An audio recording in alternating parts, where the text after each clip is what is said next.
بل قالوا مثل ما قال الاولون، بلکہ انہوں نے بھی وہی بات کی جو کہ اگلے کفار کہا کرتے تھے، یعنی اتنے دلائل سن کر بھی آپ صلی اللہ علیہ وآلہ وسلم کی دعوت کو قبول نہیں کیا، اور وہی ایک راگ لاپا۔ قالوا اذا متنا وكنا ترابا، وہ کہنے لگے کہ کیا جب ہم مر کر مٹی ہو جائیں گے، ریزہ ریزہ ہو جائیں گے، وعظاما، اور ہماری ہڈیاں ہو جائیں گی، انا لمبعوثون، تو کیا ہمیں پھر سے اٹھا لیا جائے گا؟ یہ اگلے لوگ بھی یہی کہا کرتے تھے۔ اچھا، کافروں کی بھی کیٹیگری ہے، ایسے بھی کئی کافر رہے ہیں، اب بھی دنیا میں موجود ہیں، جو خدا کو مانتے ہیں، کریٹر کو مانتے ہیں، لیکن مرنے کے بعد دوبارہ اٹھائے جانے کے قائل نہیں ہیں۔ اسی لیے اسلام کے بنیادی 3 ہی عقائد ہیں، عقیدہ توحید، عقیدہ رسالت اور عقیدہ آخرت۔ تو اب وہ آخرت کے منکر ہیں، خدا کو مانتے ہیں۔ یہاں پہ آپ دیکھیں گے جن اللہ تعالیٰ ان سے کوسچنز کرتا ہے اور پھر جواب دیتا ہے کہ ان سے جب پوچھو گے وہ کہیں گے اللہ ہی کرتا ہے۔ لقد وعدنا نحن وآباؤنا هذا من قبل ان هذا الا اساطیر الاولین، بے شک ہمارے آباء و اجداد سے بھی اس قسم کے وعدے کیے گئے تھے کہ مرنے کے بعد زندہ کرو گے، تو آج تک تو ہمارے کوئی آباء و اجداد میں سے زندہ تو نہیں ہوا۔ یعنی وہ اس چیز کو کہتے تھے کہ اب وہ تو قیامت کا دن، وعدے کا دن ہے نا، اس سے پہلے تو نہیں کوئی زندہ ہو سکتا۔ ان هذا الا اساطیر الاولین، یہ تو نہیں ہے مگر اگلے لوگوں کی کہانیاں ہیں، نعوذ باللہ۔ اب اللہ تعالیٰ فرما رہے ہیں نبی صلی اللہ علیہ وسلم ان مشرکین عرب سے پوچھو، قل لمن الارض ومن فیہا ان کنتم تعلمون، اے نبی ان سے پوچھو کہ بتاؤ اگر تم جانتے ہو تو یہ بتاؤ کہ کون ہے مالک اس زمین کا اور جو کچھ اس کے اندر ہے اس کا۔ سیقولون للہ، وہ ان قریب کہیں گے کہ اللہ ہی ہے مالک۔ قل افلا تذکرون، تو آپ فرمائیے کہ تم پھر نصیحت کیوں نہیں حاصل کرتے؟ جب مانتے ہو کہ اللہ ہی مالک ہے تو پھر اس سے ڈرتے کیوں نہیں؟ قل من رب السماوات السبع ورب العرش العظیم، اے نبی فرمائیے کہ بتاؤ کون ہے رب 7 آسمان کا اور عرش عظیم کا۔ سیقولون للہ، وہ کہیں گے اللہ۔ قل افلا تتقون، تو فرماؤ کہ پھر تم اس کا تقوی کیوں نہیں اختیار کرتے، اس سے ڈرتے کیوں نہیں ہو؟ قل من بیدہ ملکوت کل شیء وہو یجیر، اے نبی صلی اللہ علیہ وآلہ وسلم فرمائیے، ان سے پوچھئے کہ کون ہے کہ جس کے قبضے قدرت میں تمام بادشاہت ہے ہر شے کی، وہو یجیر، اور وہی سب کو پناہ دینے والا ہے، ولا یجار علیہ، اور اس کی مخالفت میں کوئی کسی کو پناہ نہیں دے سکتا، کوئی فرشتہ، کوئی جن، کوئی پیغمبر، کوئی بزرگ اس کو پناہ نہیں دے سکتا جس کے لیے اللہ تعالیٰ نے ہلاکت کا ڈیسیژن کر دیا ہو۔ بولے اعوذ باللہ تعالی۔ ان کنتم تعلمون، اگر تم جانتے ہو۔ سیقولون للہ، وہ کہیں گے اللہ۔ قل فانا تسحرون، تو فرماؤ کہ پھر تم دھوکے میں مبتلا ہو جاتے ہو، تم پہ جادو ہو جاتا ہے کہ جب مان رہے ہو کہ اللہ ہی اللہ ہے تو پھر تم نے یہ اور ہستیوں کے ساتھ ایسے عقیدے کیوں گھڑ لیے؟ بل آتیناہم بالحق، بلکہ حقیقت یہ ہے کہ ہم نے ان کے پاس حق یعنی قرآن لے کر آئے، ہم جو سورہ بنی اسرائیل میں آیا، وبالحق انزلناہ وبالحق نزل، قرآن کو ہم نے حق کے ساتھ پرپسفل با مقصد بنا کے کتاب کو اتارا اور یہ با مقصد بن کے اتری۔ وَإِنَّهُمْ لَكَاذِبُونَ، اور یہ تو یقیناً جھوٹے لوگ ہیں اور یہ اس کو جھٹلا رہے ہیں۔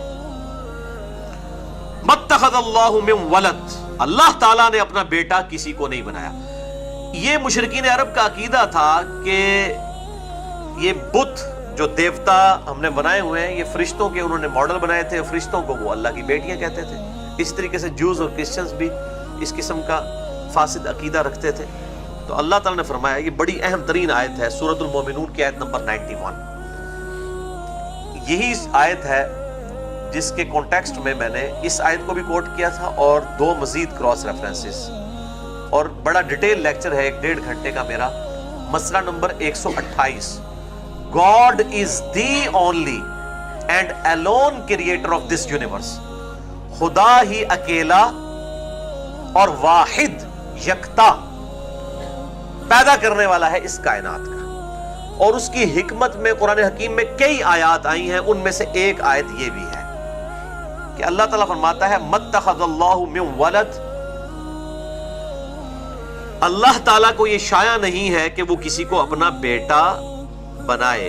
وَمَا كَانَ مَعْهُ مِنْ إِلَٰهٍ، اور اگر اللہ کے ساتھ کوئی اور خدا بھی ہوتا.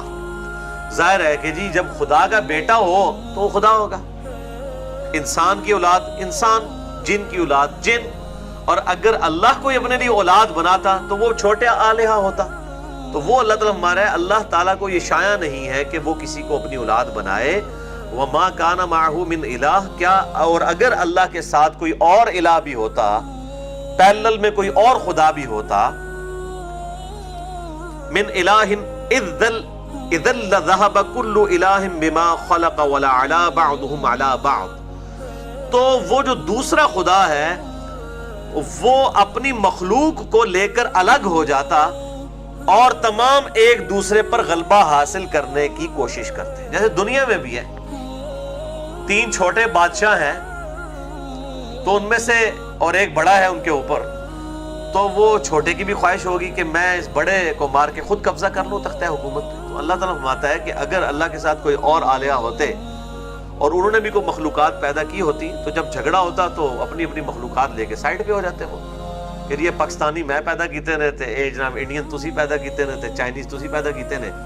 تو اللہ تعالیٰ فرماتا ہے اگر اس طرح کے معاملات ہوتے تو ہر ایک خالق اپنی مخلوق لے کر الگ ہو جاتا اور وہ ایک دوسرے پر برتری بھی کوشش کرتا کہ کسی طریقے سے وہ بڑا خدا بن جائے اور باقیوں کو مار دے.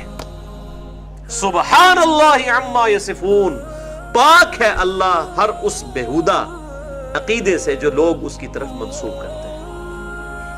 عالم الغیب والشہادہ، وہی غیب کا جاننے والا ہے اور ظاہر کا بھی.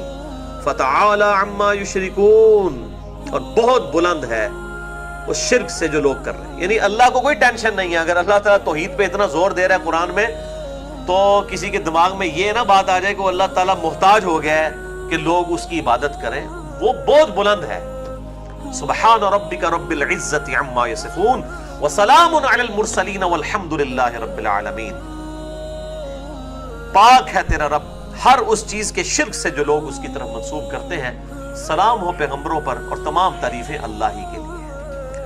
یعنی پیغمبر اللہ کے ایسے کمیٹڈ بندے ہیں کہ ان پیغمبروں کی جو کمٹمنٹ ہے اپنے خدا کے ساتھ، وہ اکیلے بھی اگر ہوں ایک دور کے اندر، وہ اللہ کو وہی عزیز ہے. پوری مخلوق بے شک گمراہی کا راستہ اختیار کر لے، ایک ابراہیم ہی اللہ تعالیٰ سورۃ النحل میں فرماتا ہے ابراہیم اکیلا ہی پوری امت ہے. قرآن حکیم میں ابراہیم کی اتنی تعریف آئی ہے کہ انسان پریشان ہو جاتا ہے کہ ابراہیم علیہ السلام نے پتہ نہیں کوئی کتنا بڑا کارنامہ کیا ہے. حالانکہ دنیاوی اعتبار سے تو ان کی پوری دعوت جو ہے ان کی زندگی میں تو فلاپ ہی ہوئی ہے. کتنے لوگ ان پر ایمان لے کے آئے. سورۃ العنکبوت میں آتا ہے صرف ایک لوط ان پر ایمان لے کے آئے، ان کے چند گھر والے بس.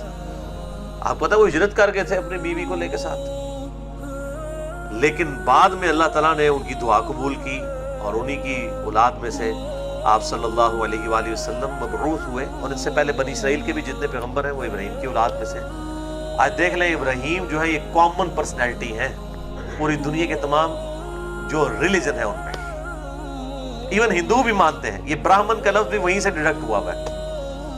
ورنہ 3 بڑے جو آسمانی مذاہب ہیں، آپ کہہ لیں ان کو جیوز، کرسچنز اور مسلمز، وہ سب کے سب ابراہیم علیہ السلام کو مانتے ہیں. آج بھی آپ تورات کھولیں تو ابراہم کا ذکر موجود ہے. قرآن حکیم کا تو تانا بانا ابراہیم علیہ السلام کے لیے. قرآن حکیم میں اللہ تعالیٰ نے ہمیں کہا کہ لَقَدْ كَانَ لَكُمْ فِي رَسُولِ اللَّهِ أُسْوَةٌ حَسَنَةٌ، نبی صلی اللہ علیہ وآلہ وسلم کی زندگی میں تمہارے لیے بہترین نمونہ ہے. اور آپ صلی اللہ علیہ وسلم کو کہا گیا کہ ابراہیم کی زندگی میں آپ کے لیے بہترین نمونہ ہے. مَا كَانَ إِبْرَاهِيمُ يَهُودِيًّا وَلَا نَصْرَانِيًّا، ابراہیم علیہ السلام نہ تو یہودی تھے اور نہ عیسائی تھے نہ نصرانی تھے. وَلَكِنْ كَانَ حَنِيفًا مُسْلِمًا وَمَا كَانَ مِنَ الْمُشْرِكِينَ، بلکہ وہ تو سب سے ٹوٹ کر ایک اللہ کے ہو گئے تھے، سر تسلیم خم کرنے والے تھے، مسلم تھے اور مشرکین میں سے شامل نہیں.